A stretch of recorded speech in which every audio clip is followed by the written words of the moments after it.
काही काळात तुमच्या सगळ्यांच्या समोर येतील. काही काही चुका केल्या, त्या चुकांची किंमत त्यांना मोजावी लागेल.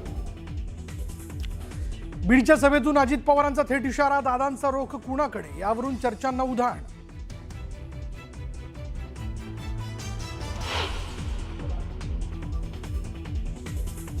महापालिकेच्या मतदानाआधीच महायुतीनं खातं उघडलं. केडीएमसी, जळगाव, धुळे, पनवेल आणि अहिल्यानगरमध्ये शिवसेना भाजपचे 15हून अधिक उमेदवार बिनविरोध.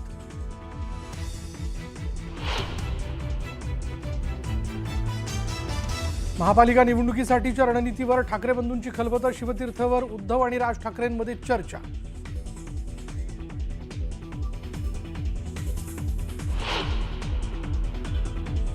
मराठी महापौर होऊ द्यायचा नाही, हा भाजपचा अजेंडा आहे. हा मराठीच होणार, हा हिंदूच होणार आणि तो आमचाच होणार. कृपाशंकर सिंग यांच्या महापौरपदाच्या विधानावरनं ठाकरेंची शिवसेना आणि भाजपमध्ये जुंपली.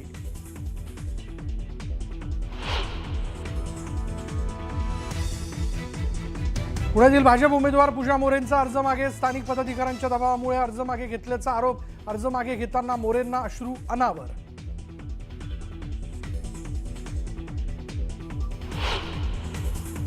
गँग संपली पाहिजे आणि दुसऱ्या बाजूला पुण्याच्या पूर्वेपासून पश्चिमेपासून दक्षिणेपर्यंत त्यांची उमेदवाराची यादी पाहिल्यानंतर सरसकट आपल्याला दिसतं की हे कुठल्या तत्वात बसतं. गुंडांच्या नातेवाईकांना उमेदवारी दिल्याच्या मुद्द्यावरून मुरलीधर मोहोळांचा अजित पवारांवर निशाणा.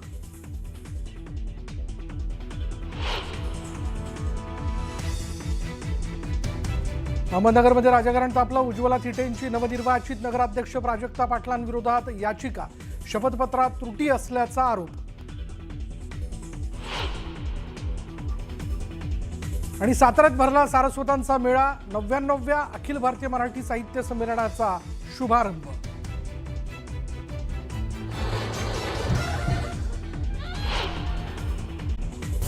आपले प्रतिनिधी अभिजित पोते पुण्यावरून आपल्यासोबत जोडले गेलेले आहेत. अभिजित, पुण्यामध्ये एक नवीन समीकरण जुळवायची सुरुवात झालेली आहे. अजित पवारांनी मोठं विधान केलंय, काय सांगशील?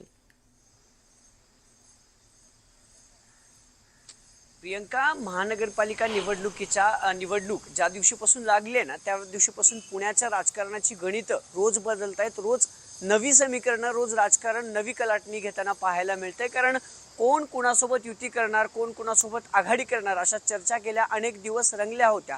काल फॉर्मची छाटणी झाली. परवा दिवशी फॉर्म भरायची शेवटची तारीख जी आहे ती होती आणि शेवटपर्यंत अगदी चुरस जी आहे ती एबी फॉर्म मिळत होती. भाजप शिवसेनेची शेवट युती होईल का, असा प्रश्न गेल्या अनेक दिवसांपासून होता.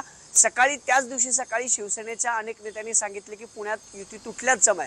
त्यानंतर स्वतः हा तिढा सोडायला उदय सामंत पुण्यात आले. उदय सामंतांनी स्पष्टीकरण दिलं की भाजप आणि शिवसेना ही युती आहे, अजूनही युती तुटलेली नाहीये.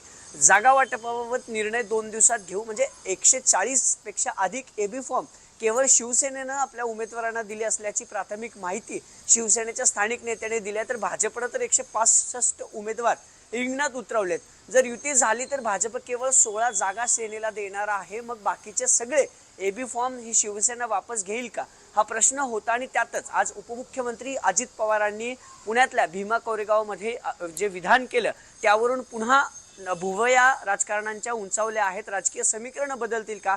कारण पुणे आणि पिंपरी चिंचवडसाठी उदय सामंतांसोबत आमची चर्चा झाली होती आणि आज आणि उद्या पुन्हा पुणे आणि महानगरपालिकेबाबत काही जागांबाबत आम्ही चर्चा करू, असं सूचक विधान अजित पवारांनी केल्यानंतर पिंपरी चिंचवडमध्ये तर चित्र स्पष्ट आहे. भाजप आणि शिवसेनेची युती नाही, असं शिवसेनेच्या शिंदे गटाच्या नेत्यांनी याआधी स्पष्ट केलं होतं. म्हणजे पिंपरी चिंचवडमध्ये भाजप शिवसेना वेगळी लढते यावरती शिक्कामोर्तब झाला होता.